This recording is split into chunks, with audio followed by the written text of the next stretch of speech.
high school football fans. Welcome to week 10 of PennZone. You got sports editor Austin Herzog here alongside high school football expert, trending news guru, Brian Linder. Brian, I can't believe it, but it's the final week of the regular season. Craziness. What do you got cooking tonight? Well, I was going to say you didn't have to stop with the superlatives and all the hyperbole. I'll take it. I'll take it all. You know. What is it? What is it on the voicemail? The finest young sports writer in all of America. Problem was I actually did record that when I was young, and I'm no longer young. So, man, I don't know. It's a big week. You know, I rode around today listening to Milli Vanilli. You know, gonna miss you, girl. Thinking about this season. Gonna miss it. Go. Yeah, it's flown by, man. We're coming in right here. We're dropping into a really solid game, Austin, by the way, starting off for folks. This is Cedar Cliff and Cumberland Valley. And right before we came on the air, Cumberland Valley's quarterback dropped a dime in the corner of the end zone. It was a nice throw, Austin. Yeah. So this is a fun game. Yeah, this is our PennLive game of the week that we're broadcasting from Cedar Cliff. It appears that Cumberland Valley has started to take care of business. I believe they're now up 31-0. We've got a bunch of one-sided games here across the land. But yeah, you're right. That was a great throw and catch as the Eagles get comfortable. Although Colts break off a nice run there up the middle. Been a crazy season. You know, like the Cedar Cliff team played Harrisburg really tough. Cumberland Valley shocked the world and beat Harrisburg a couple weeks ago. It's been a fun season, man. It's been a crazy season. We got some good ones going, man. Like I said, this one we got streaming on Penn Live. So if you guys don't want to listen to me and Austin kind of ramble on and just talk about different games going on and different things going on in football, you can always tune into that. If you're a subscriber, you get to watch that game. If you're not a subscriber, you should be subscribing. That's right. All true. So you can always pop over and just check that one out live. New guy McKean out doing the camera work for us. That's right. Looks like we got an injured player down there for CV. Let's think about going to check in on Mechanicsburg here. Got Mechanicsburg. This was the unbeaten showdown. 2 9-0 teams battling for the top of the Keystone, and I thought about big performance from Mechanicsburg so far. I thought about this game coming in Austin. We had Brady Majeski open the season, and his brother tragically died, and we covered that story. And you know, he played that week, and Shippensburg was able to win. And you got Mechanicsburg, who's dealing with a lot too, where their star running back Isaac Dolman's dad died. I understand both of those guys aren't. Just last week, Isaac Dolman's dad died, and we had that story about how the team rode over and gave him the game ball, and we talked about that. But I understand both of those guys were not able to play tonight. Isaac, understandably so, still grieving. And I think Brady hurt his ankle. And I know Janai Statham, who's a really good running back for Shippensburg, got hurt too. I think he might be back in there. So Shippensburg was a little shorthanded here, but Mechanicsburg is doing what they've done all year. They've been good for about 35 or 40, that mid 40 points range all year, Austin. Yeah. Yeah, to your point there earlier, that was one of the things as entering into the game tonight. That was one of my big thoughts, was that unique how these two teams have been on really a collision course for each other all year, being undefeated all the way through the division slate. But then ultimately here, as we're on the eve of it, they're tied by tragedy, was the way that I put it together, where they've each dealt with a death in the family around the team, and that they're not just linked on the football field, but they're also linked in that grieving process too. So it's sort of really a unique situation for both teams and programs. Yeah. And for people that don't know, we've mentioned this a lot on our podcast and on hearing Eli Ryder, quarterback from Mechanicsburg. We just got a touchdown here for Shippensburg. So they cut into it a little bit here. There's only a minute and a half left, so it's not going to be enough time, but Eli Ryder and Josh Smith, quarterback wide receiver combo. Eli Ryder has been over 2,000 yards, I think, each of the last 2 seasons. I think he's over it again this year. And then Josh Smith, one of the better receivers in Central Pennsylvania, kind of a tall kid, basketball player, can go up and make some plays. So Isaac Dolman's out, but they still have that passing threat, and obviously it was good tonight. They're gonna roll into the playoffs undefeated. Yeah, Josh Smith really had a huge impact in the first half of this game, where Mechanicsburg led 28-7. Smith had 74 rushing yards, 91 receiving yards, 2 touchdowns, and an interception. We can do it all. So he's really done it all tonight as Mechanicsburg. The Wildcats are about to go to 10-0 and win the division. I tell you what's crazy. I got a couple games on here. You know, I got a bunch of TVs here, and I got had the World Series on, but I got Bishop McDevitt and State College on the screen over here, Austin, and it was 28-7 at one point. I think it was 21-0 at one point. State College. I actually picked them to win that game 31-14. But in the last 2 minutes of the first half, those teams traded 3 touchdowns. They were back and forth, up and down the field. And all of a sudden now it's 41-28. McDevitt has the ball across midfield here to start the third. If they score, you got a really good game going here because they really started to find their flow there at the end of the first half, their offense. And like I said, State College hasn't really slowed down either. Saunders was in real trouble there and ends up finding his target wide open. Oh my gosh. That could have been danger zone. That was, and I think it was either Nas Jones Davis or Maurice Barnes had a really, really nice run at near the end of the first half from McDevitt, a touchdown run where he run through some both of those kids are kind of in that 6'1", 215-pound range, somewhere like that. You know, they're bigger, thicker backs. So I couldn't tell who it was, but he ran through a couple kids. But that was a magician play right there, man. He ducked under that guy and flipped it out there. It was one of those, no, yes. And look, they're moving it right down the field. Yeah, you're absolutely right, though, Brian. This one could get really interesting. There was a period of time earlier on in this game where it was like, oh wow, State College is really hanging it on them, but Crusaders definitely showing lots of life. We could be in for a fun finish there.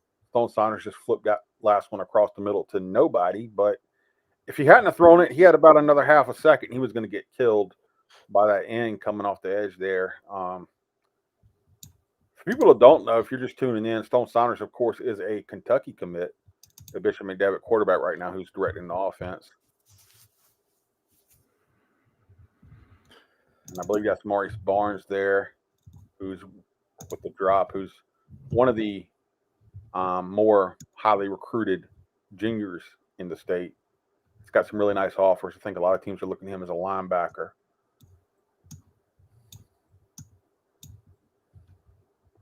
I always do great with McDevitt. Even I'm sitting here across the room, you know, when they zoom out, McDevitt has that white with the light gold numbers. And I'm also 41 now, so I don't have the eyes that I had when I was 25. So it's funny how that works, Austin. Oof. My eyes are still perfect, and I'm older than you, so don't worry about it. So what are we're jumping on a highlight here, producer Megan? Is that what we're checking out? Susquehanna Township. I'm seeing ST on the logo. I think you had Torrin Evans on the show on the podcast this week, did you not, Brian? Pennsylvania High School Football Report podcast. We were really impressed with him.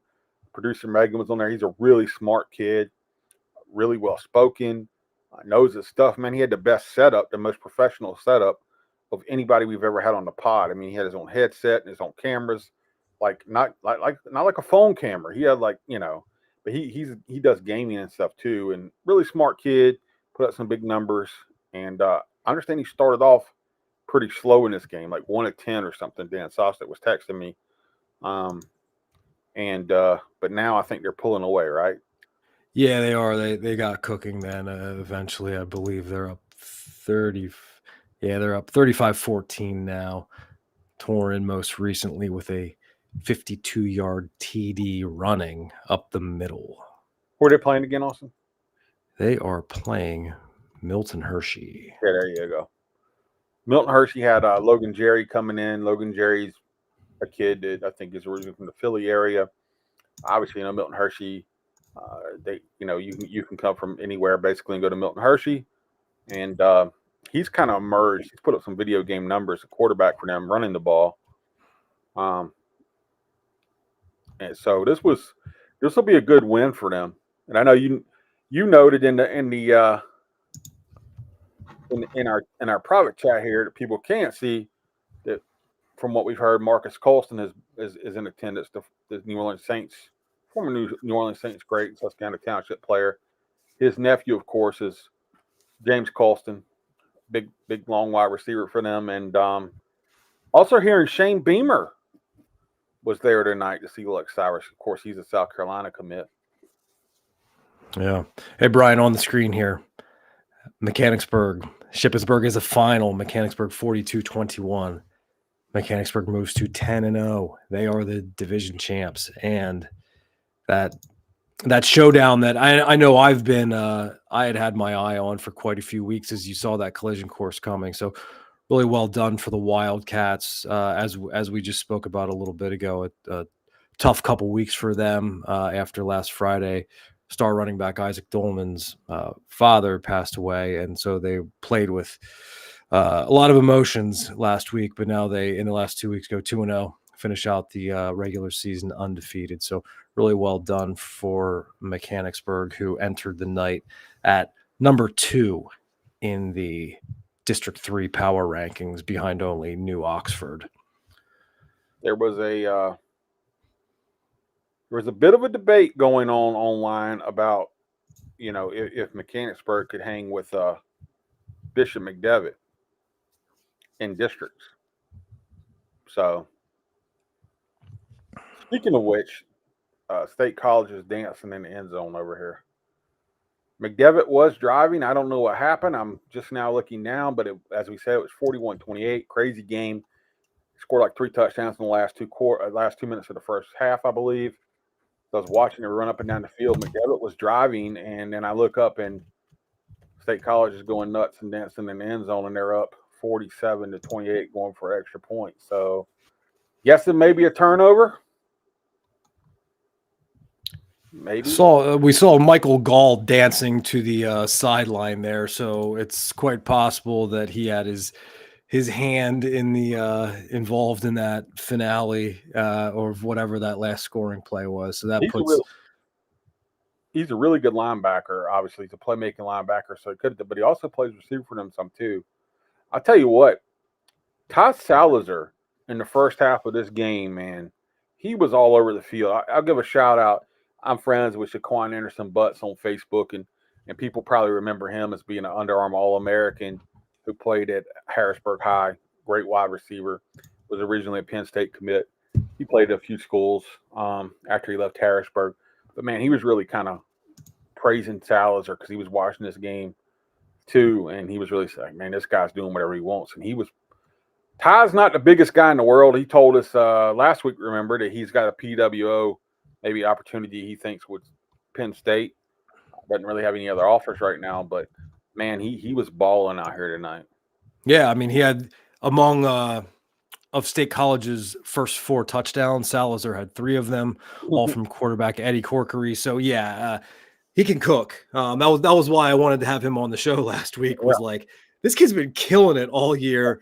I need to have him on PennZone. So that was why I reached out to try to make that happen. So yeah, he was a great guest. Really, it was good to hear sort of the inside on what that process is like for him as he's trying to get that college look and just going through those paces. I mean, all you can do is put it on tape, and he's certainly done that. So, and another statement type performance here. Although now right back, we've got Bishop McDevitt keeps coming offensively. If they could just make a few stops on D, man. Yeah, this is how it was at the end of the first half. This has been a crazy game. I mean, it was a track meet at the end of the first. Like I said, started out State College was kind of beating the brakes off of them, and then it kind of turned into a track meet.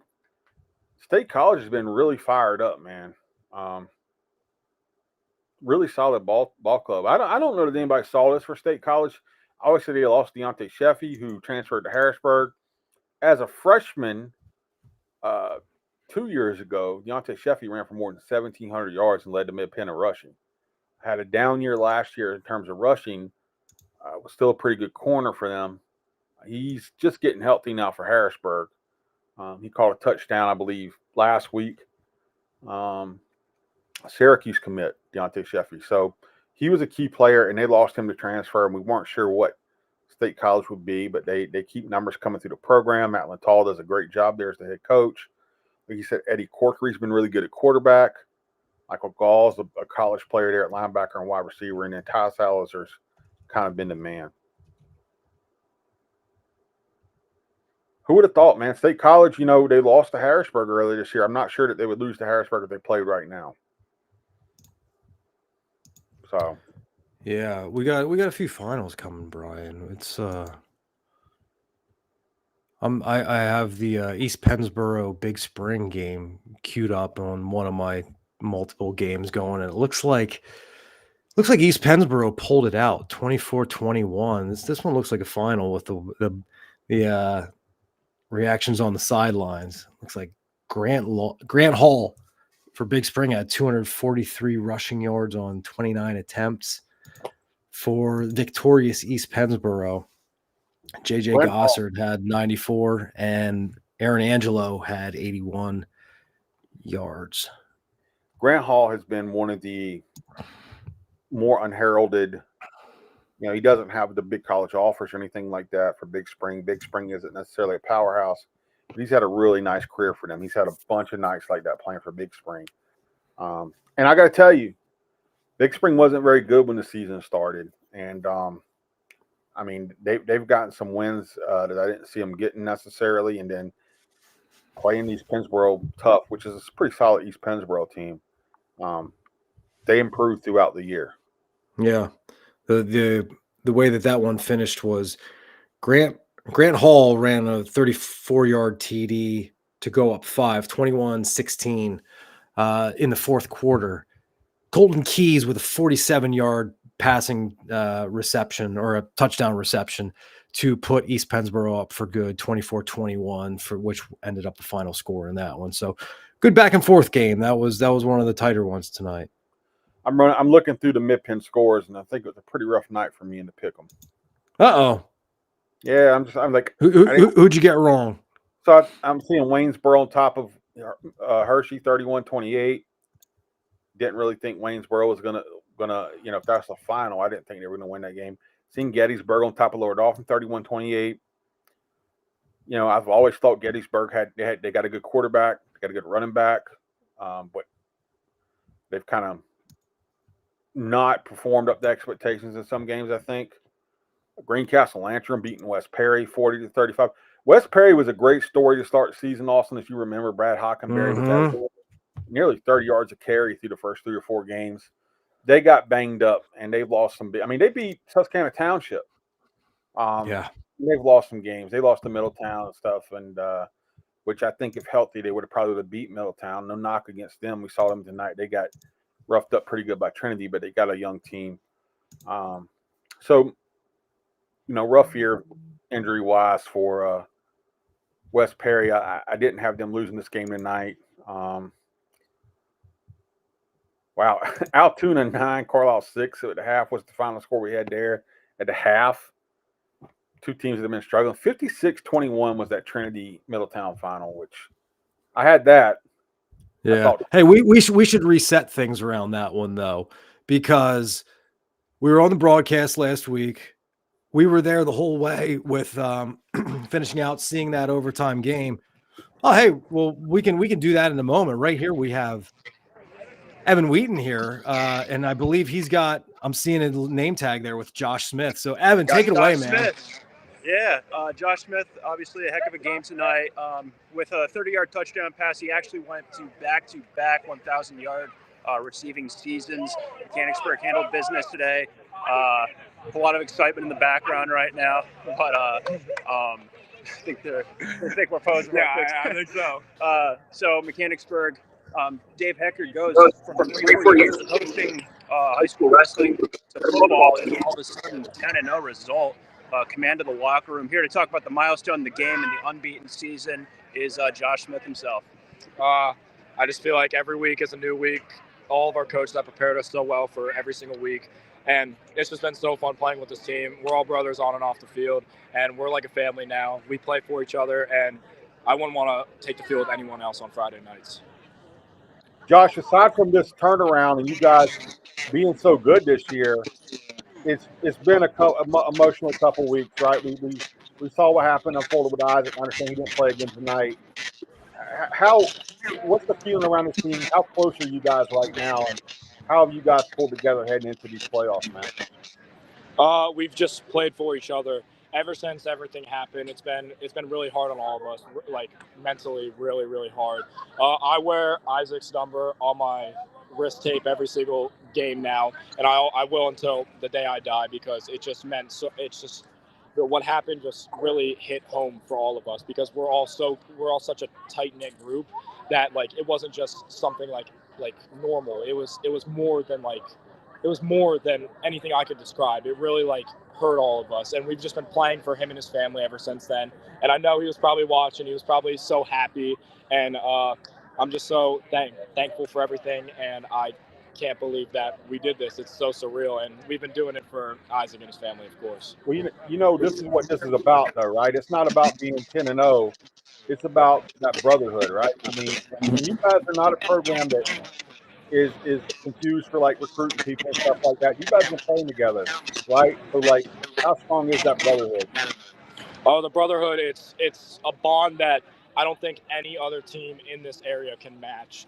We're all best friends on and off the field. We bond so well together, and I just feel like that's what I've been trying to teach everyone, because from my successes with basketball, I've been best friends with my basketball teammates since like 4th, 5th grade, and I've been trying to teach everyone that football isn't just about like skill, it's also about bonds, and you need to, in my opinion, you need to have great bonds with your teammates to be so successful. And I just feel like we do have that bond, and we could do whatever we want with this football team as long as we keep sticking the track. How key is that going into these playoffs here? Obviously, there was a lot of debate online tonight about whether or not you guys can hang with this and McDevitt and stuff like that. I want to put the cart in front of the horse, but how big is that bond you talked about?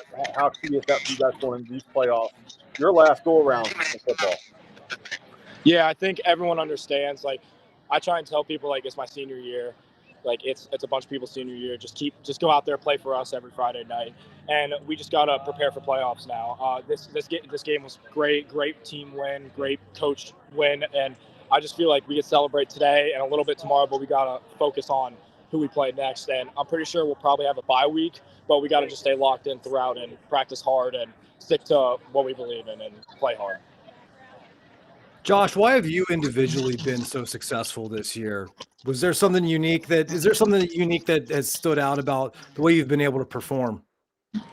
I just feel like I take a lot of credit. I get interviewed after games and everything, but I want to give credit to like everyone else that is around me that makes me better. All my other wide receivers, they get me so much more open because they're all so skilled. I'm not the only receiver on our team. All of our running backs, our offensive line, defensive line, they play great. And especially I want to give thanks to my quarterback, Eli Ryder. Like, I mean, that's my guy. Love him to death.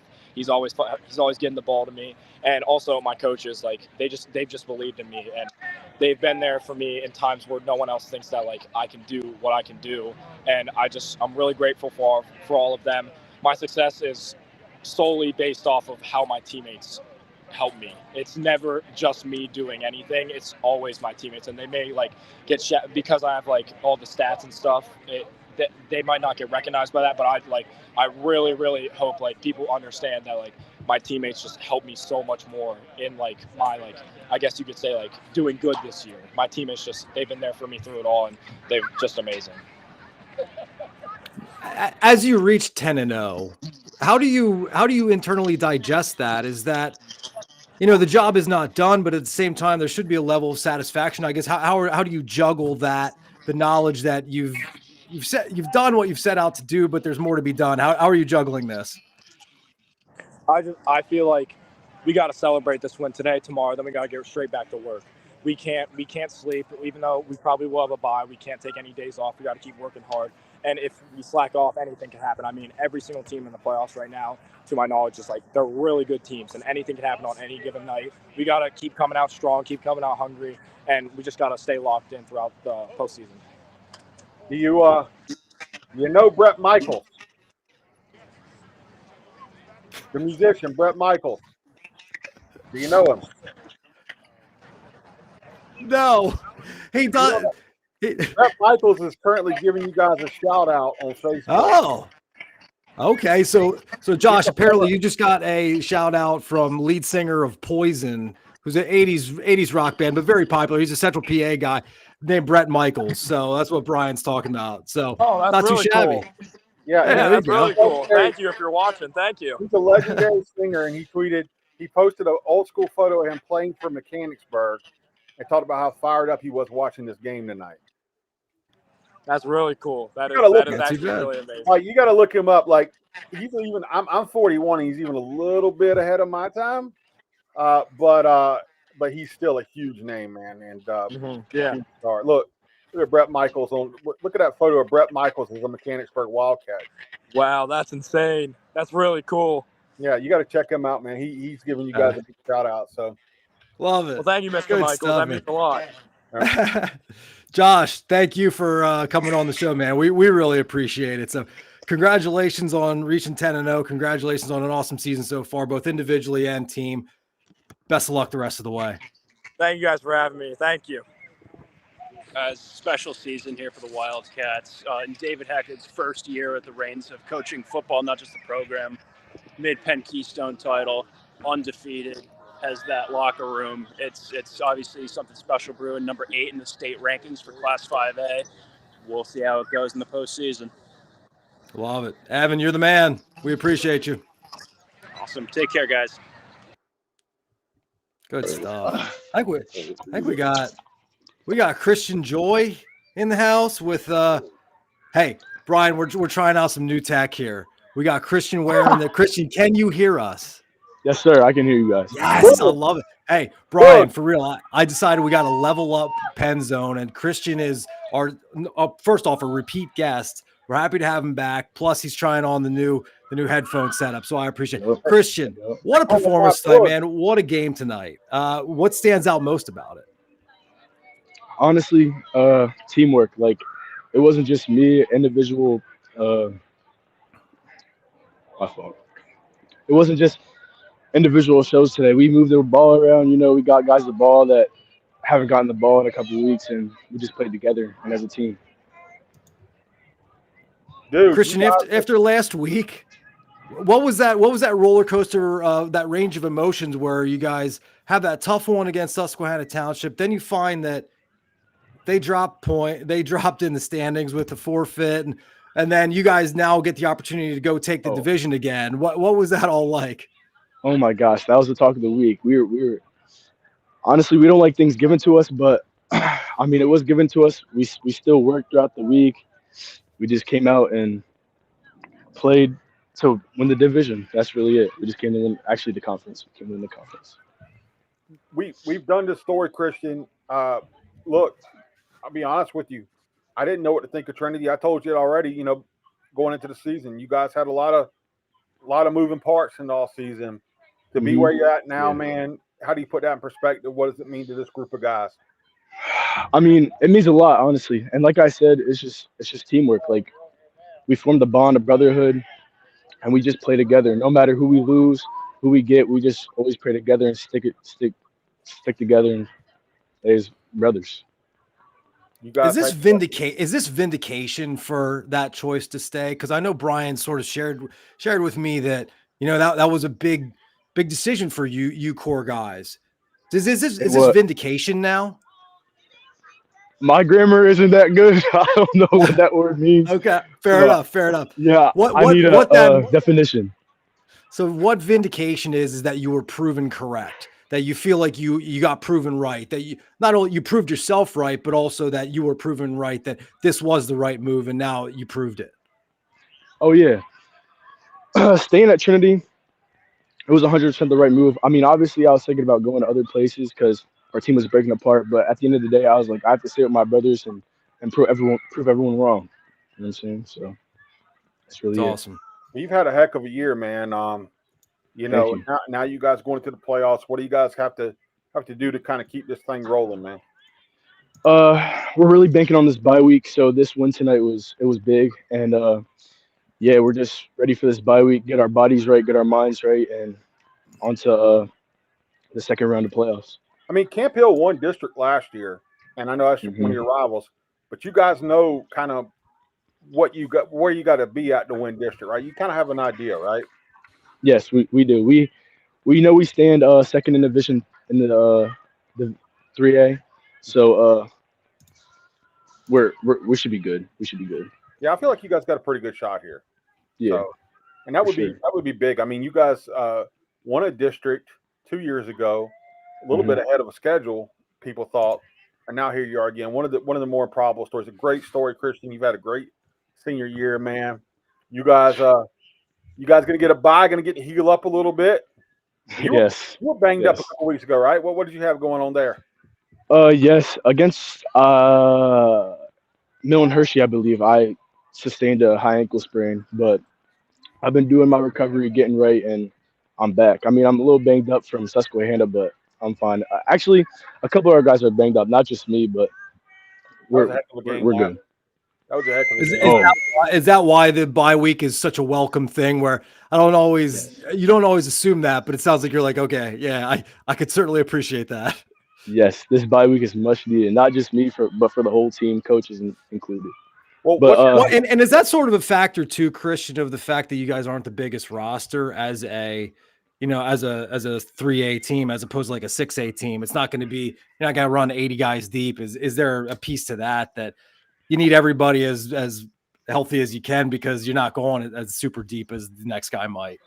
yeah, it's like next person up for real. Like since we don't have the numbers, everyone is locked in, keyed in, so they know what they're doing. So we're one injury away from not being able to play a game. So everyone's just locked in well, and ready to get on the field for real. well, Austin? He's 5'9", 170 according to his huddle. Runs Yep, as hard as anybody in the mid pen. Got one of our player of the week statewide shirts. He won the fan vote 1 week, so you I got one. did. I did. Sit in my room. Well, send us a picture of that, man. Let's see what it looked like and everything. But I keep got it you. up, man. Keep up the good work. And you guys have had a heck of a season, heck of a story here. Thank you.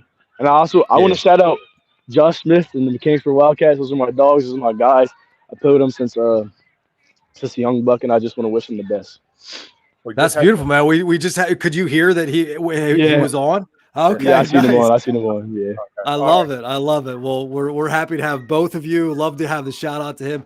Big night for both of you Mhm. guys. Christian, thank you so much for Yes, joining sir. us. Thank you for having me. Repeat PennZone guest, trying out the new headset. I love it. Thank you, Christian. one of the best running backs in Central PA this year, man. Really, really has. And he's not a guy that has. I don't know if Christian Joy has a college offer. I know he can play at college at some level for sure. Got a lot of heart and stuff. So Yeah. Hey, Brian, we're going to have a word from our sponsor quick before the action keeps coming fast and furious. So stay tuned. Lot of money, I know. 20 of you, and you're rich as hell. We're going to give you tax cuts. We're going to pay you. I am not rich as hell. I work hard. I scrape to get by. Donald Trump wants to give tax breaks to billionaires, but Kamala Harris has plans to help us. She's going to crack down on price gouging and cut taxes for working people like me. I voted for Donald Trump before, but this time I'm voting for Kamala.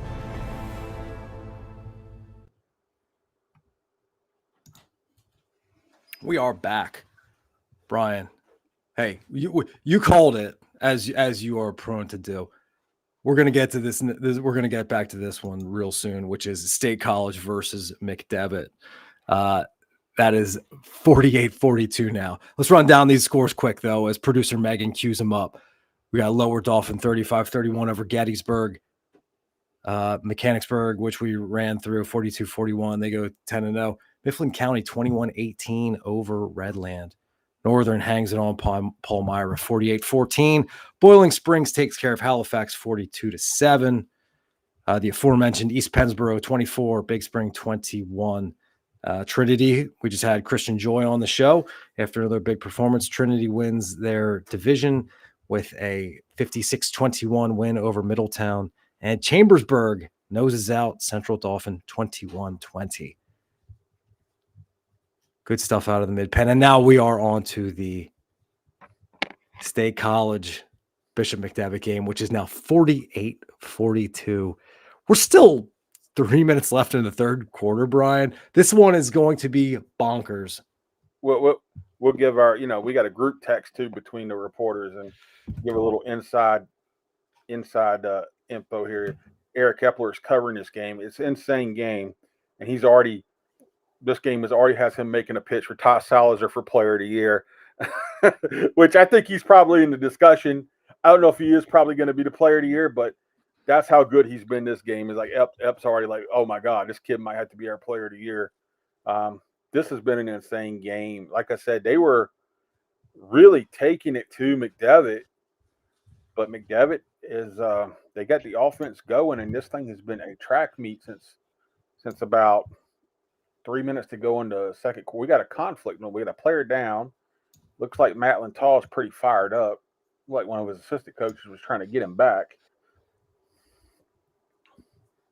So, but yeah, since about Austin, I think there's about 2:44 to go in the first half, and I may be wrong because, like I said, I got a couple games going, but it was like 3 quick touchdowns in the final 3 minutes of that half. Was just up and down the field, and here in the second half, it's just kind of been up and down the field. Yeah, it's wild. The latest TD was Dominic Diaz-Ellis from Stone Saunders. They have connected again.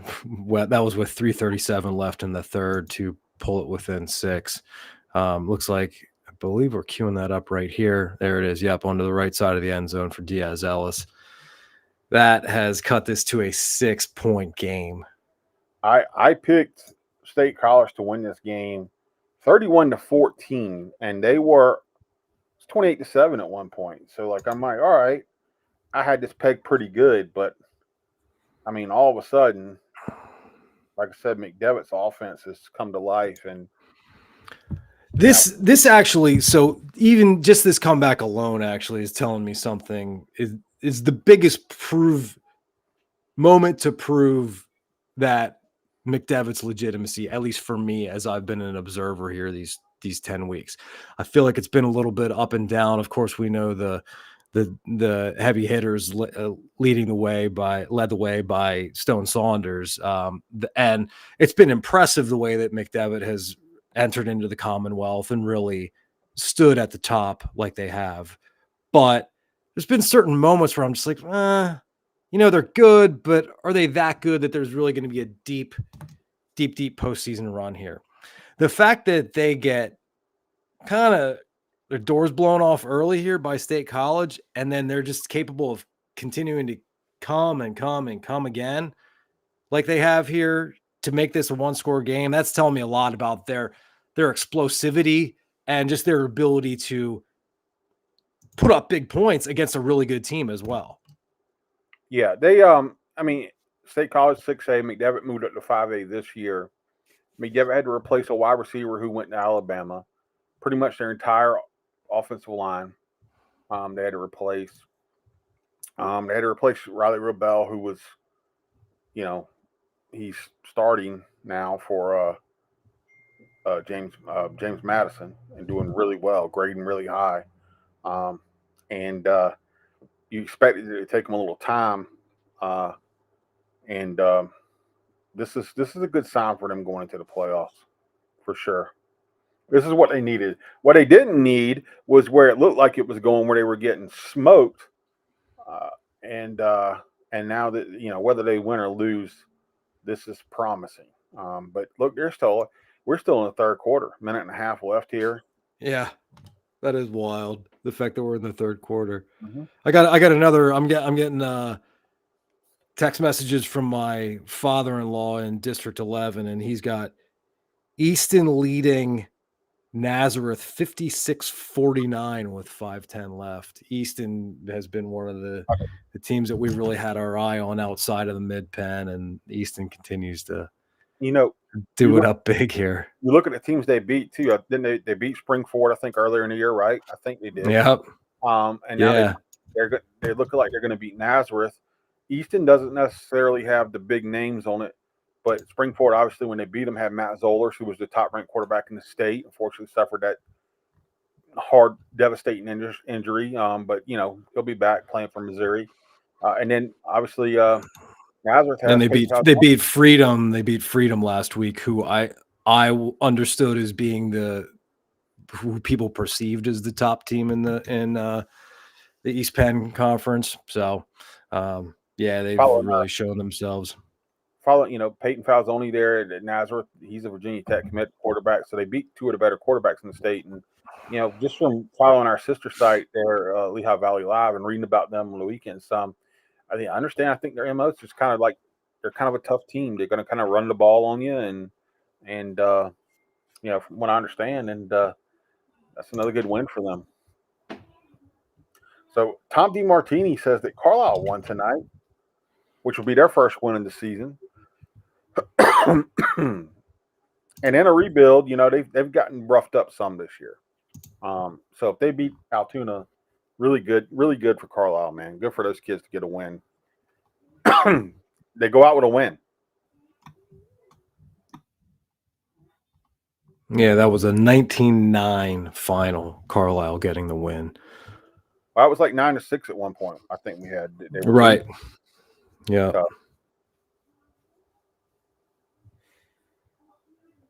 27-10. Go ahead. Another final I have here is Mifflin County 21, Redland 18. And also, I believe we didn't have the final on Central Dauphin versus Chambersburg. The final was, in fact, Central Dauphin 28, Chambersburg 21. I picked Central Dauphin. You got it right. Line Mountain 44, Susquehanna 6. Chambersburg, too. They had a really nice win last week beating Cumberland Valley. So it's funny how that works out, man. At the end of the year, you just never know sometimes. Seriously, man. This being my first year calling Mid-Penn home, this has been a much more topsy-turvy. Never know what the result's going to be in a given week, more than I've had in, I don't know, let's say 16 years of my career. Back at the Pioneer Athletic Conference, I could tell you what the standings were going to be on week 1. So it's been twists and turns here in the Mid-Penn, but that's what's made it fun, and that's why it's been fun to follow the action alongside you each Friday night, because we're watching some good football, seeing all the results come in, and getting to talk to some of the big names of each night. So it's been a fun show to do. How about a big one out west? I see Bethel Park. The score we got right now is Bethel Park 36, Peters Township 31. So that's a good win for them. Seeing Ridley beat Garnet Valley 28-21. So okay. The scores we got coming in. Exeter 71, Elizabethtown 0. Woo! Tough way to end the season for E-Town. Yeah.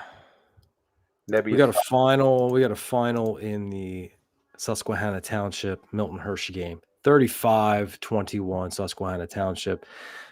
That has Susquehanna Township finishing at 8-2 officially, which as we reported last Sunday, Susquehanna Township played an ineligible player and self-reported, and so they had to forfeit a game to Boiling Springs in week 3. That dropped them from what they would have finished, which would be 9-1, and now they are officially 8-2 after tonight's victory. So they entered the night at number 4 in the District 3 4A rankings, and presumably will maintain that spot. So here we go, Austin. It's 48-42, State College. We just got into the fourth quarter here. It's 11 minutes to go. Just had the QB Corkery take it up the middle. We're down to about the 3-yard line, it looks like. There's a flag. Let's see what the flag's on. State College players were acting like it may have been on McDevitt. Oh, we got Rymir in the house. What's going on, partner? Good. I figured I'd come back because I didn't really get the chance to say anything. Live from the brand new Honda Civic.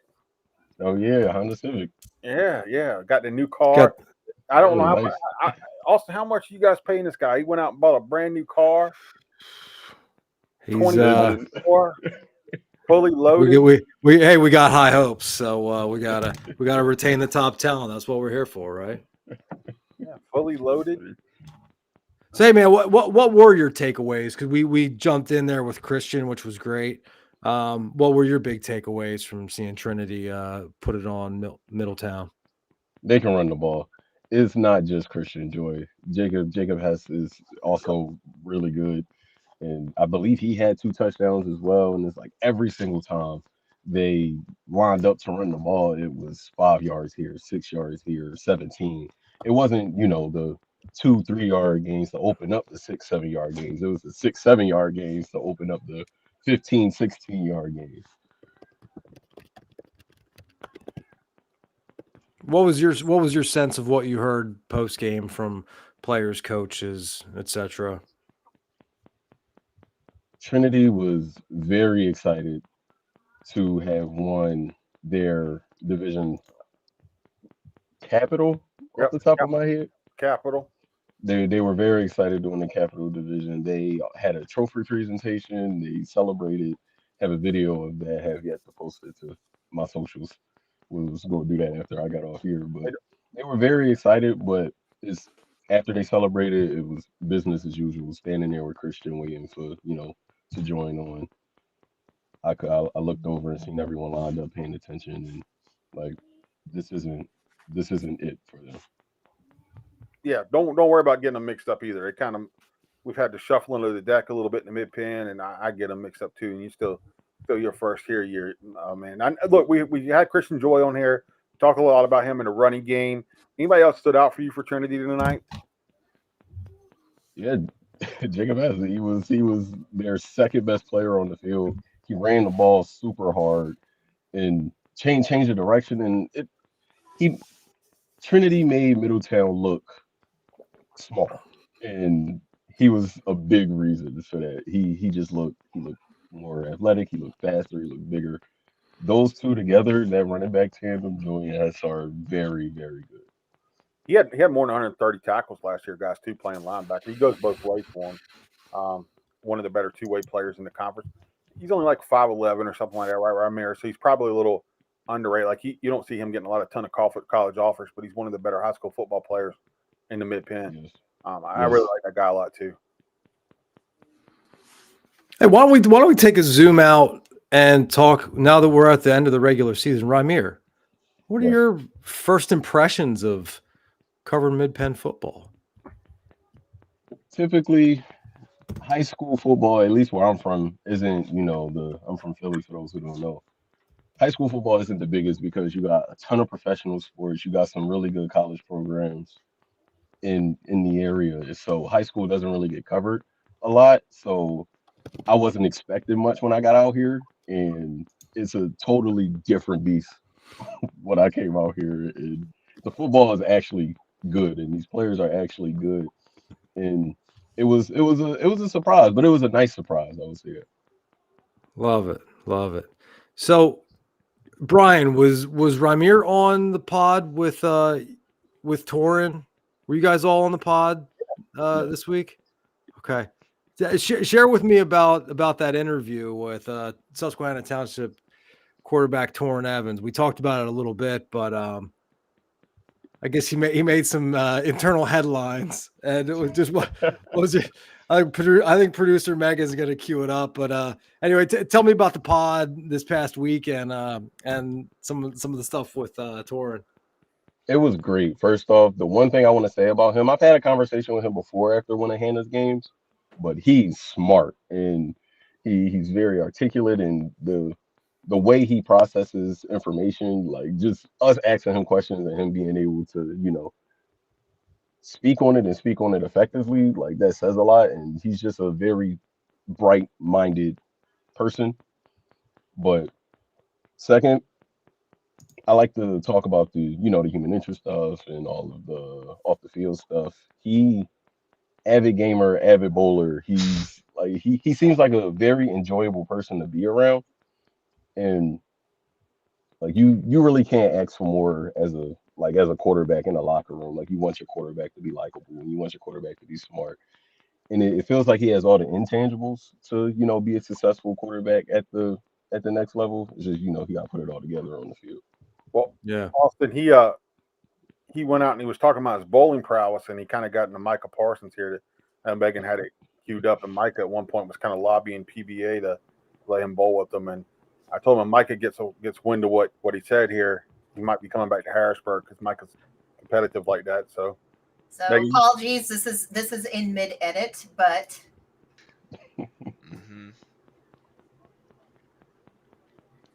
Oh man, do I play games? Listen, I love video games. That is probably one of the biggest hobbies I have. I that and I actually bowl.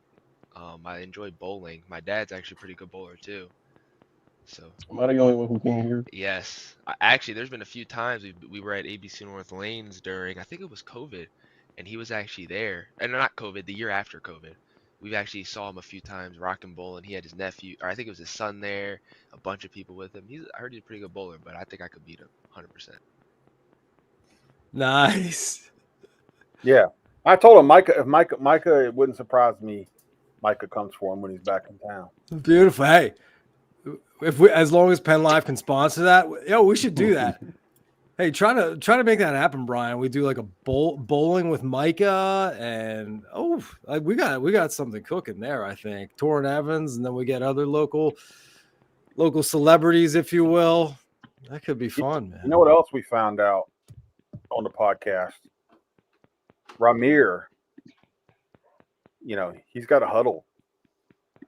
Now the problem is he doesn't have a photo or film on the huddle page, which I told him isn't. Look at this. That's crazy. Where's the Pulling film? me up is crazy. Pulling me up is crazy. No photo or film, Ramir, it can be an indictment, my man. Listen, I never said I was great. I just said that I played. And he wasn't trying to take it to the next level. That's okay. I got your back, Robbie. He played for Overbrook. Thanks, Austin. He played for Overbrook, and we ran down their scores. And that's okay, Ramir. Down where Brian grew up, they could only play 5-on-5 football because that's all the numbers they had. Well, it's okay. His senior year was rough. This is why I'm here with y'all and not, playing somewhere. Exactly. Yeah, that's why we got a new Civic instead of like Micah's got like a new. I don't know what he's got. There's this different kind of money in the NFL than all of us. Although, like I said, I don't know, man. I got the PennLive didn't pay me enough to go out and get a new whip straight off the lot, man. Hey, I did some budgeting and I realized I had money to afford it, and my old car, she was just getting too expensive to fix. So I was like, you know what, I'm just gonna do it.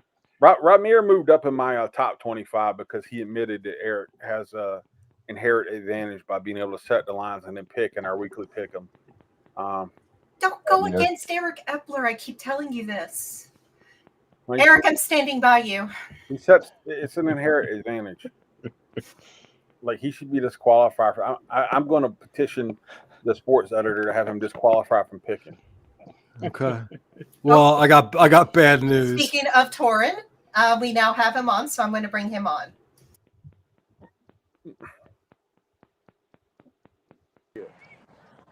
Oh, can you hear me? Yeah. Torrin Evans, man, your ears must have been ringing. We were literally just talking about you. We just pulled up the clip of you saying that you could beat Micah Parsons with bowling. Hey, I still stand on that. We're gonna get. I love it. We want to make that happen. I told Brian we got to make that happen in the off season. Before that, though, why don't we talk a little bit of football? First off, you're with Austin Herzog, Brian Linder, and Ramir Vaughn here.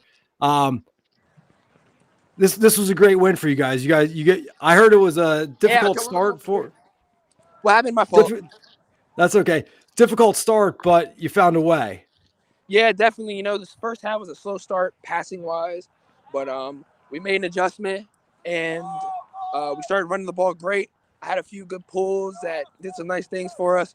Offensive line came out and blocked great in the second half. Defense did their thing. I mean, they stood them up to 7 points in the first quarter. first half. So it was great all around. My fault. It was a great job of the defense, and then offense came alive in that second half. We were able to pull it out. Milton Hershey had been playing really good coming in. We talked about it on the podcast. To close out the regular season with a win like this, what does that do for you guys heading into the postseason? I mean, it's a great feeling. Give us a nice momentum going to this, first game we're going to have in 2 weeks in the postseason, and it's going to be great for us. We're excited and we're ready to keep proving people wrong. Torrin, was this a challenging week after you guys had to forfeit the game? Word came out about that. Did that do anything to you guys, or you're just doing your thing on the field and it was just kind of business as usual? No, it was just business as usual for us. We obviously knew the situation that happened, but we couldn't let it affect us. We had to just keep playing our game, do what we need to do to get what we wanted in the postseason, and we got that. And now it's on to the next. Torrin, what are you looking forward to most about the playoffs? I'm looking forward to see how we elevate our game, to be able to compete and make the run that we hope to make in this postseason. It's going to be really interesting, man. This District 3 tournament, man. There's a lot of good teams in your division, right? I mean, what's the challenge going to be like to win a district title, you think, this year? We just got to stay out of our own way. Can't have crucial penalties. Can't do dumb things after the game or after the snap. We just got to continue to play our game and make great decisions. Well, I know you'll do that, my man. One of the best setups we ever had on the podcast. Still didn't send me the gamer tag, though. He's kind of like Ramir. Ramir beat me one time. He's been ducking. And now Torrin, I think he's ducking me a little bit. Yeah! There we go. Oh, no, I love it. No, we love it. Go celebrate, man. Go celebrate. Yeah, go celebrate. All right, guys, that was Torrin. See you guys. I did it right this time. Yes, that boy, Dad. Yeah, Thanks, all Don. right. Way to be, Don. All right, see ya.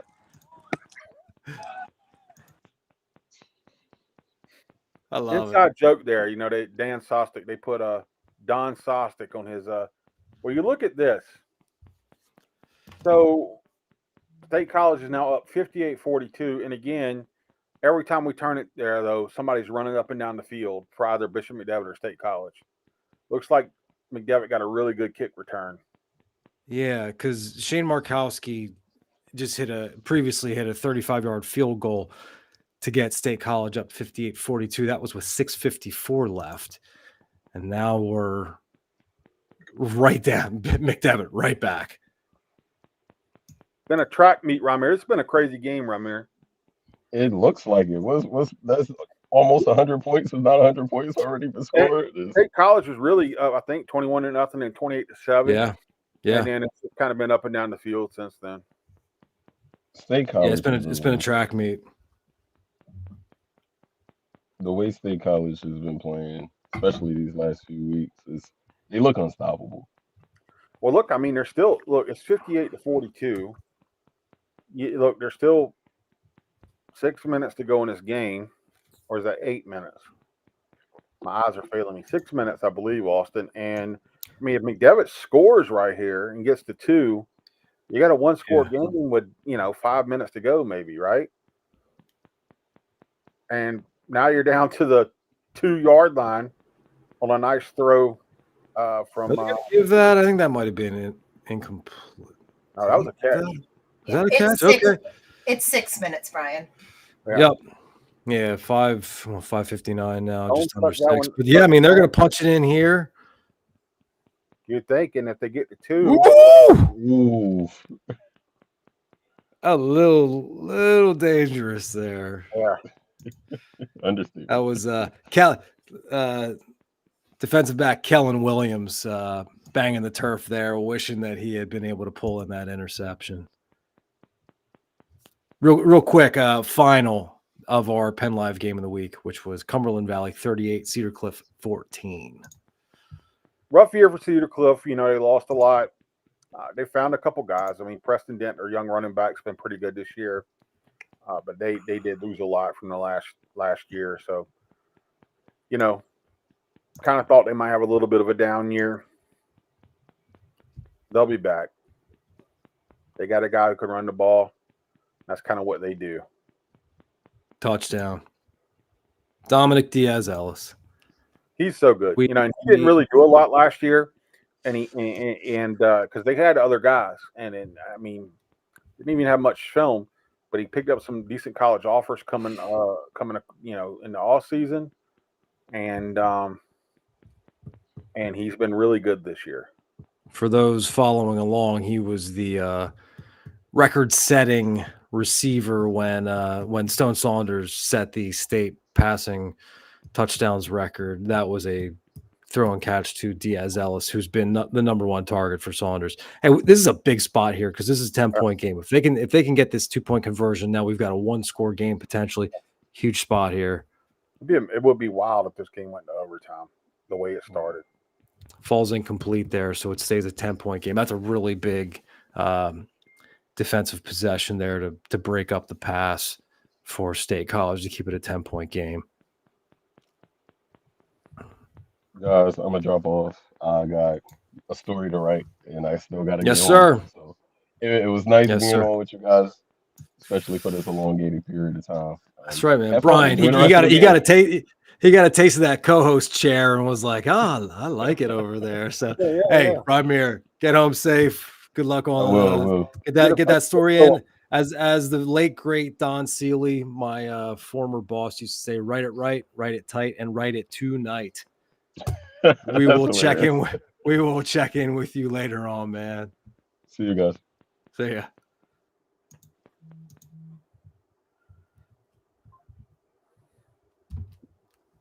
So we got a game here still. I mean, you say that was big. Don't get the twos, 10-point ball game, 540. But like I said, there was 3 touchdowns scored in the last, I think, 240 or so of the first half. And the way these teams are kind of flying up and down the field, if McDevitt can get a turnover or something here, this could get wild. But even if it doesn't, again, I think that, McDevitt's a 5'18" and moved up to 5'8" this year. State College is a 6'8" team, has pretty good numbers always, and the scrap back after being beaten down early, I think it's a pretty good sign for McDevitt going into the playoffs.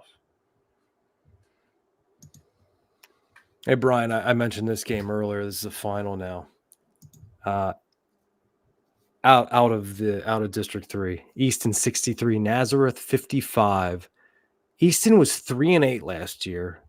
This year they're now 9-1, EPC Northampton Division champions, and tonight they rushed for 563 yards. That is according to our affiliate Lehigh Valley sports editor Kyle Craig. There we got Tom DeMartini in the house. Hey, Tom. Hi guys. Hope you can see me. We can. You can see Colt. We can see Colton Stamey.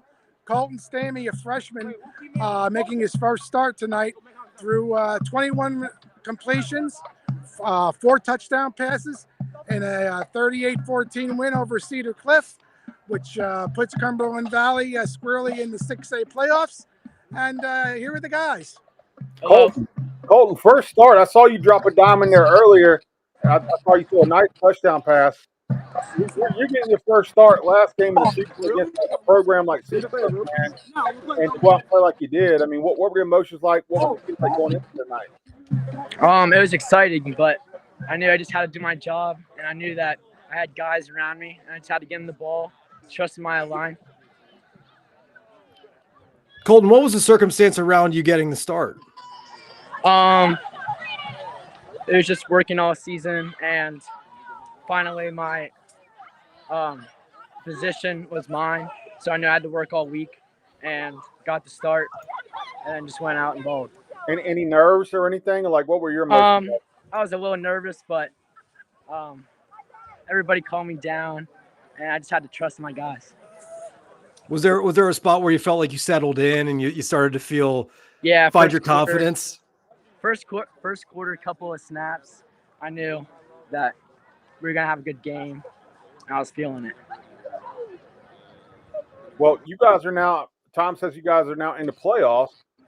Last year this team, you weren't on this team obviously, but started out slow, made a run, and was really rolling by the playoffs. Now you're a young guy, man, and now you get to go play in the 6A playoffs. So, like, you were nervous tonight. How you feeling about the playoffs? I'm excited to get after it and just gonna work all week and go ball out in playoffs and make a run. How old are you as a freshman? Yeah, I'm 15, freshman. 15 years old, Austin, starting 6A football. Last game of the season. Now he's going to go play in the playoffs. And District 3 is one of the toughest out there, man. What did Coach tell you before? What did Coach Oswald tell you before you went out there tonight? He was just encouraging me, and we had all believe in each other, and we went out there and we all executed our jobs. Is there any teammate that you felt like that played especially well tonight?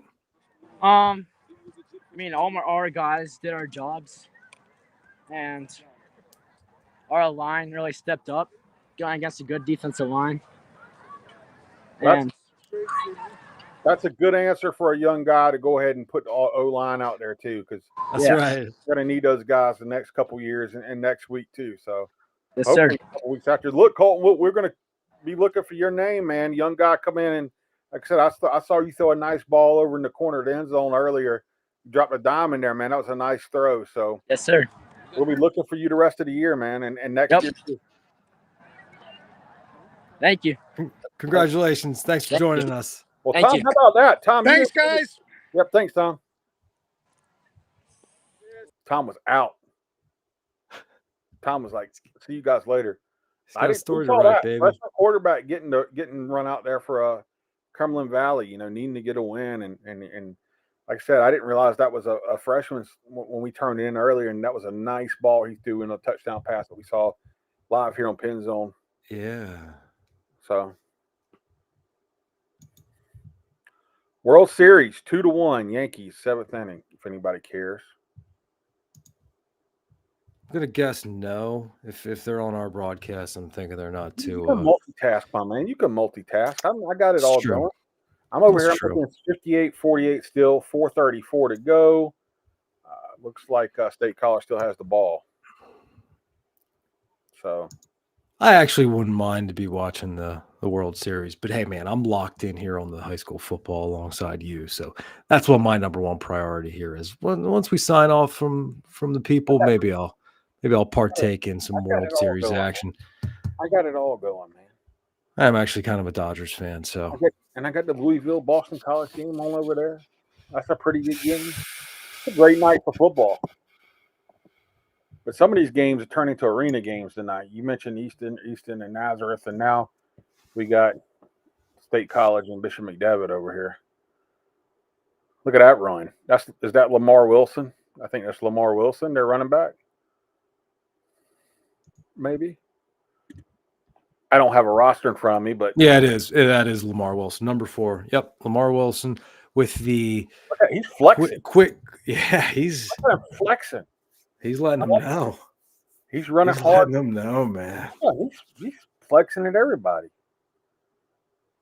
Feels like maybe he hasn't gotten. I don't know that body language feels like he hasn't gotten as many touches as he wants tonight, and then he finally broke one. He's saying, "Give me the rock and let's run." Yeah. He's a young. I think. What year is he? Do we have the roster? I do. No, Lamar's a senior. Okay. I'm about to say he's kind of a thick dude too. Look at him. He's, yeah. Again.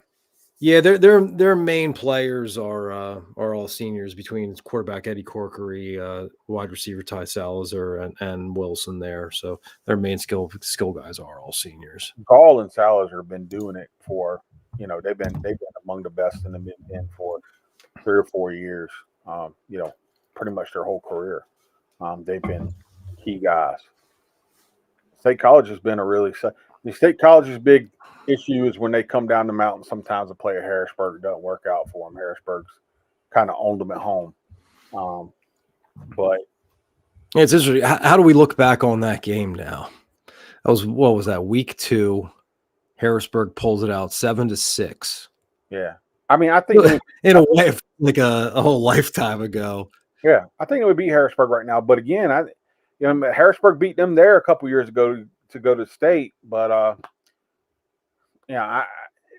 think it's a little bit different when they play at Harrisburg. There's just something about that. Harrisburg's done really well against them in my time here at home. Yeah. But, I mean, I think State College right now is playing better football, and that's no knock against Harrisburg. Mm-hmm. And as sure as I say this, they'll somehow lose this game to Bishop McDevitt tonight because I am cursed and a jinx. So, no, I mean, but to a degree, throughout the year, it's kind of been like, will the real Harrisburg stand up? I feel like is what my sense has been of like, they're gonna find it, right? They're gonna reach that overdrive that I think you would believed was in there, especially based on the talent levels. In their defense, they did have the big curveballs. They thought they would have Sean Lee or hoped to have Sean Lee. I'm not sure that they thought they would have him. I think they kind of have. Yeah. But that's a big loss. He's doing really good at Milford Prep. And then Kevin Brown getting injured, you're losing the number one player in the state probably as a junior. Bill Miller, the coach for Northern's, texted me. They won tonight. They beat Palmyra 47-14. Their running back, Gabe Johnson, had 240 rushing yards and 3 touchdowns. He's had a really good year. Wouldn't be surprised if he was in on a good number of tackles too. It's kind of reminded me a little bit of Cole Bartram, who they had there the last couple of years, who kind of did things on both sides of the ball. Yeah, to your point about the Sean Lee Jr. curveball, where instead of Sean Lee Jr. watching a game tonight with his Harrisburg teammates and being ready to play tomorrow, last night he was on the sideline at the Pitt game, where he's a Pitt recruit, obviously, so he's on the sideline at the Pitt game where they blew out Syracuse. Get his picture taken with Pitt legend Larry Fitzgerald. So not a bad way to spend a Thursday night for the former Harrisburg quarterback. Yeah. Larry, I was at Pitt when Larry Fitzgerald was the best individual player I've ever seen, where being above the level of everybody else. He was so far and away more elite than literally everybody else on the field. It was just a thing to behold. I'll never forget getting to watch him in the flesh week in, week out during my time at Pitt. Well, your Pitt Panthers, I watched them for the first time really last night, man. They flew around on defense. They look pretty good. Yeah. Saw you giving them their love. I was impressed. Look, Kyle McCord had a bad night last night. He's one of the better quarterbacks out of Pennsylvania. I have a pretty good relationship with him and his father, or did. Now he's at Syracuse. 3 pick sixes in the first half, but yeah, he was getting lit up on Twitter. I saw the coach from Central Catholic, I think, Pine Richland. I'm drawing a blank here. Eric Casparo. Eric Casparo was their former coach at where they played him in the state championship. He tweeted out and said, "Look, and he'll bounce back," because he was talking about how good he did against them. And he's a good player, man. Came in second in the nation in passing yardage. They couldn't block Pitt. Okay, he made some bad throws, but also he couldn't block Pitt. Pitt's defense did really well. So that bias off the edge, I was impressed. They recruited well. I mean, a lot of these guys play on Friday nights too, in the state of Pennsylvania. Some of those defensive linemen are Pennsylvania born and bred, man, and they're paying off.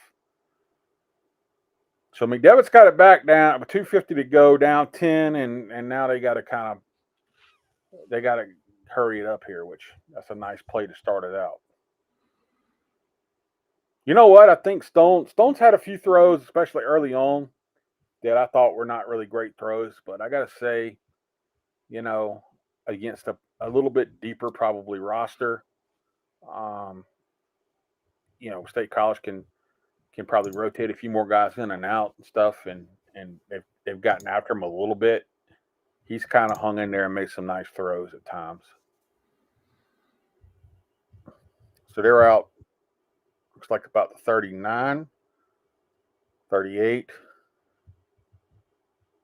Throw to the boundary. That last one's to Jonte Quick on the outside, so they keep moving the ball. I mean, that's one thing I'll say about Saunders is when they can make it look easy sometimes, where he'll hit his guys, and to the receivers' credit, finding a way to get themselves open.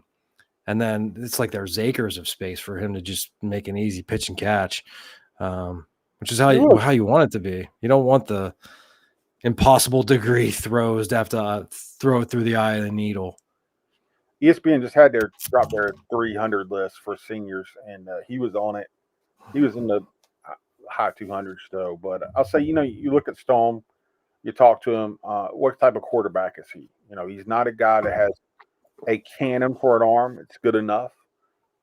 He's not really a burner. He's not really a overly mobile guy. I mean, he can move when he has to, but he's really smart, and he has good touch on his balls. He throws a nice ball and with some accuracy. And that's, we see quarterbacks like that sometimes are the best guys. A little bit of presence in the pocket, a little bit of smarts, put it on the money with good timing, you can have success. And I think that's kind of what he is and what Kentucky's getting with him. So, one of those guys that was like that was a guy named Tom Brady. Now, I'm not going to say that Stone is Tom Brady. Got a long, long way to go before you ever get there. But, a Gardner Minshew, NFL guy who's sort of got some of those intangibles. And Stone's probably. I've always rated Gardner Minshew. Yeah. I know there's mixed reviews on Gardner. I've always thought he was pretty solid. So McDevitt is currently number 3 in the 5A District 3 rankings at 7-1. The teams sandwiched around them have all moved to 10-0, where you've got New Oxford, then Mechanicsburg at 10-0, Conrad, and then McDevitt. Then you've got Conrad Weiser and Conestoga Valley at 4-5, also 10-0. It'll be curious to see if a loss occurs here. Can McDevitt hold their place? Probably not. So then where do they drop to against? Because Conrad Weiser and Conestoga Valley are both close on their heels. Shippensburg is 9-1. They're not too far off. And then there's a pretty sizable gap in the ratings between where number 6 is. So is it feasible that McDevitt with a loss here drops to number 6? Maybe.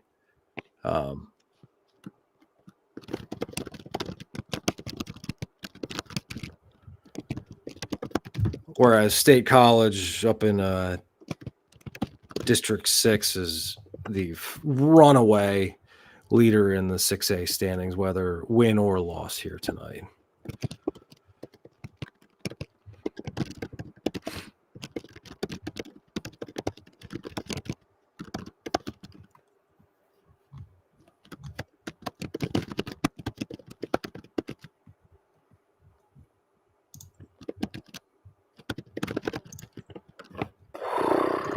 So let's see.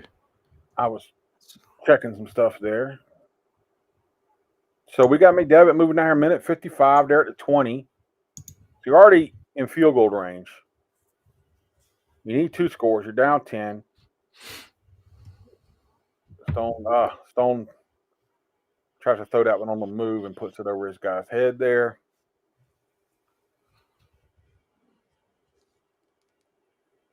Do we get a flag here? I'm not seeing that. I think 2nd and 10. I think 1:48 to play.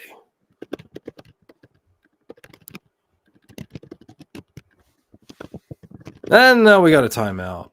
Hey, producer Megan, can we pull up the mid-Penn scoreboard during the timeout? Let's recap. There it is. Look, my gosh, people.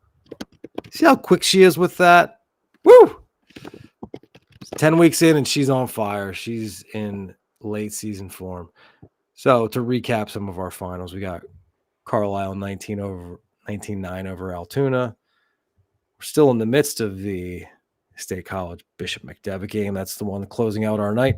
Cumberland Valley 38, Cedar Cliff 14. That was our PennLive game of the week if you want to watch it.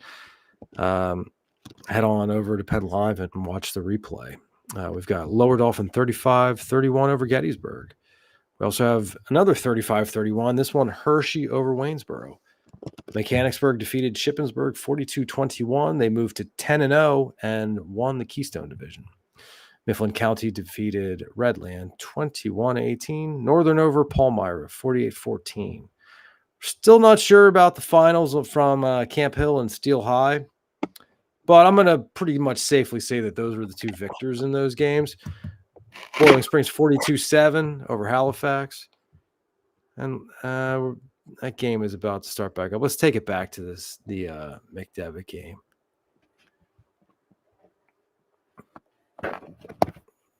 I'm on the move here. Ooh, so we got a completed pass there, and I believe they're going to call a horse collar tackle on the sideline there on what appears to be the receiver appears to be Diaz Ellis.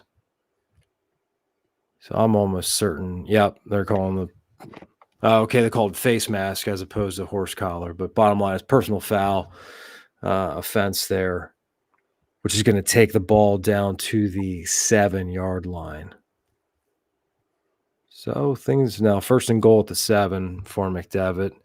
They've got 1:41 left. So, I mean, if they can get a quick score here, you know.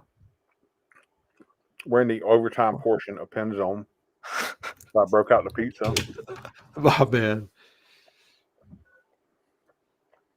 We'll stick with this one till the end. Come on, Austin. You got to hang in there. Hey. Nice run. Down to the 1. Hustling up. So they're going to score and be able to onside kick with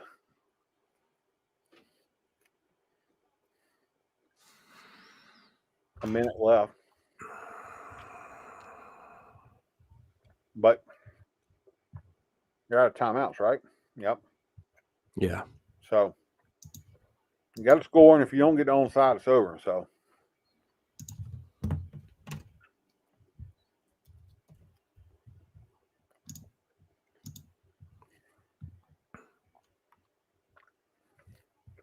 all right, Louisville cutting the Boston College lead to 27. You know what? I got to give a shout out to my former location, the Pope John Paul football team in the Pioneer Athletic Conference Championship defeated Perkiomen Valley 28-19. That makes the Golden Panthers back-to-back PAC champions. That is a game that I PennLive, I guarantee I would have been on the sidelines at Perk Valley tonight. Instead, I'm here alongside Brian. But that is Pope John Paul last year. No, I don't want to hear it. Evan came on this. All I had in the podcast last year was Evan trying to tell me Pope John Paul is going to make a run at state. Lost up in the first round. Weak soft. You got to take that Evan, back.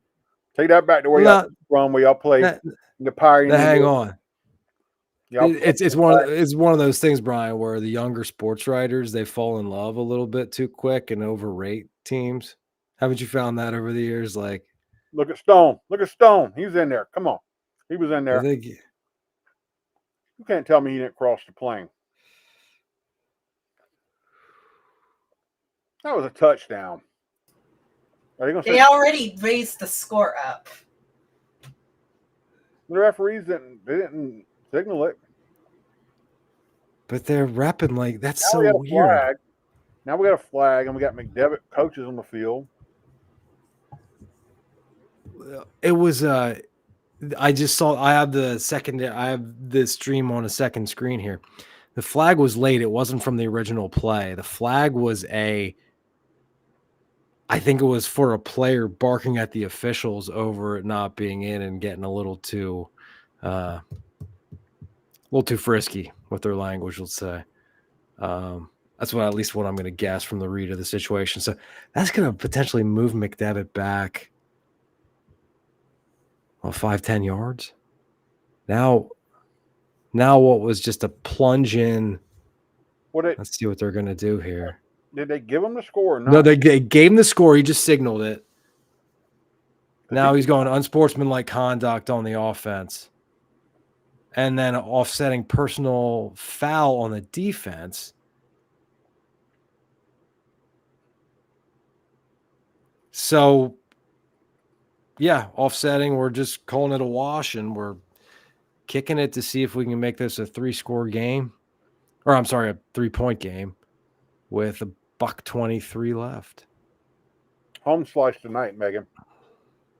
I was wondering I was like, where's our pizza? I tried to go to Casero's where you told me to go, but they closed at 6. 5. Oh, wow. Even worse. Megan's got a pizza 5. Megan's got a pizza place that looks really good online. She says it's great. And they close at 5 on a Friday? It's inside the West Shore Farmers Market. I know up my way. I know my way around the farmers market, so I understand that. I'm gonna tell you, folks, as we wait to see if McDevitt gets this onside kick, we don't have great pizza or wings here in Central PA. Barbecue. We need better barbecue. Megan and I know what it's like down south. Megan's from Alabama. Yep. And I'm from South Carolina. And, you go down south, man, you can hit some all-you-can-eat Southern barbecue spots that are buffets that are amazing. Yeah, there was a place in Broad Street Market that served great barbecue, but unfortunately she closed. I used to go about once a week after the gym to this place in Orangeburg, South Carolina, where I work. I covered South Carolina State. So I covered Alshon Jeffrey when he was in high school. It's called Antley's. It was like $13 all you can eat, and it was like just barbecue and hash and rice, and people just don't understand. Megan, sweet tea. It was a good shot at the onside, but looks like State College recovered. That's going to be it. I'm going to make a plea here. If any of y'all have seen the Camp Hill or the Steel High scores, please drop them in the comments. I thought somebody said Steel High won 41-0 over Newport. Well, I saw at the end of the third it was 41-0, and that was the last I saw. But yeah. Here we go. While we're still on the air, they're going to re-kick it. I'll text Tim Bigelow. And which Camp Hill usually sends their stuff in. So okay. Text Andrew Irby and Tim Bigelow. I'm seeing on Twitter 49-0 Steel High. No, I'm sorry. That's wrong. That's wrong. That's last week. Come on, man. Yeah, that was against Susquehanna. Right, you are. Never mind. I texted Irby real quick. Thank you. See if he texts me back. We get another shot at the onside and another recovery, and that's going to do it. All State College has to do is snap off and kneel on it. That recovery by Henry Lustig. The sure-handed Henry Steel Lustig. High won 41-6 over Halifax. Steel High 41-6. Was it Halifax or Newport they played? Newport. 41-6. Thank you very much. My man recovered the ball, did the old nose wipe.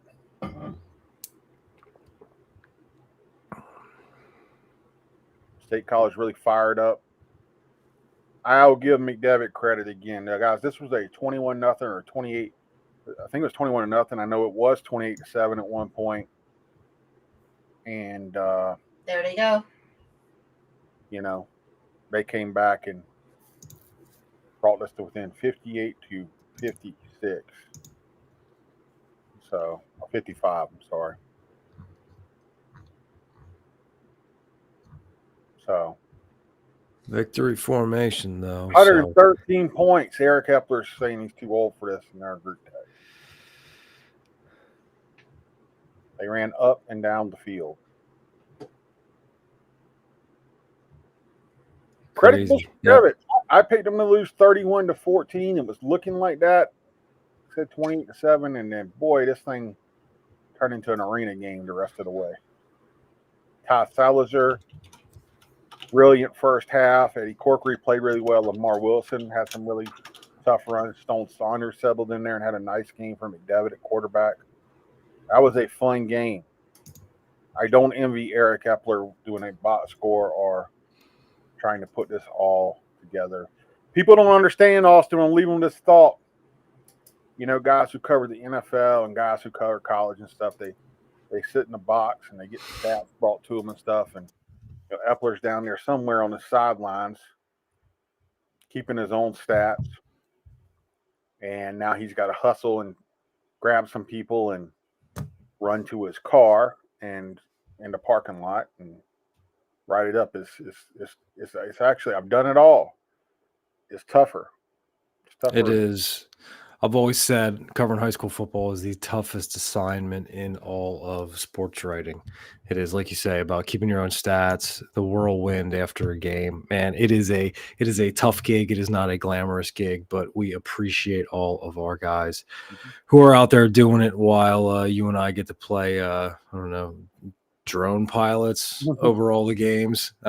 So it's been, hey man, it's been a fun first 10 weeks of PennZone. We're going to keep it rolling here into the postseason. But on our way out, first off, thanks everybody for joining us. Let's plug some of what we got going. We got game coverage tonight from what you just saw there from State College versus Bishop McDevitt. We've got Cumberland Valley Cedar Cliff. We've got Trinity Middletown. We've got, help me out here.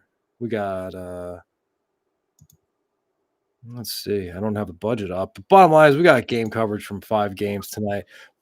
Brian and I will be recapping all the games that come in through the email. I'm sure I'll be jumping on East Pennsboro here momentarily, who was a 24-21 winner over Big Spring. We've got to plug the podcast. Brian, Rymier, and Evan had Susquehanna Township quarterback Torrin Evans on for a great interview earlier this week. They've been doing it all year, creating a good rapport on that 3-man team. On Tuesday, you've got Don Sostek, and Eric Epler doing their version of the PA High School Football Report podcast.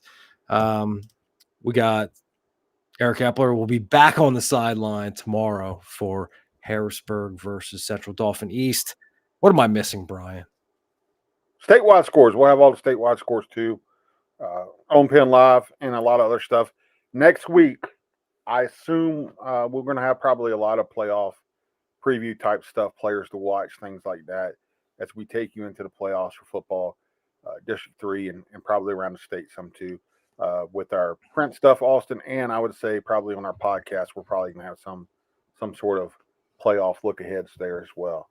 So it's going to be a big week, man. We always roll it out here, and we're going into the postseason, and for a lot of these kids, man, it's going to be their a lot of kids, this was their last week ever playing football, and for even more to be next week will be their last week ever playing football. And so it's just really emotional times for a lot of kids and special times for a lot of people. So we'll be there though to kind of record it and watch it. Yeah, it's a great point, actually. Yeah, I'm always thinking ahead, so it's thinking about the teams that are going to be in the playoff next. But you're right, some of these players suited up for the last time. So congratulations to them on a job well done this season. Whether there was a ton of wins or too many losses, but bottom line is you got to suit up in this sport that so many people love, and to be part of a team, beautiful thing. So congratulations to those guys on a job well done, and good luck to the teams that are going to suit it up for the playoffs next week or the following week, as we talked about with Christian Joy of Trinity, who was like pretty thrilled about the prospect of a bye week to get healthy. So, but hey, you and I don't need a bye week. PennZone's coming back next week. We're going to bring it. We're going to bring the fastball like we did this week and all the other weeks. So hitting our late season stride, Brian. I love it, man. Hey, we stayed on longer than we normally do, which was great. We got to follow that great game. So hey, thanks everyone for joining us. Brian, thank you for being with me every week here, and we will see you next week on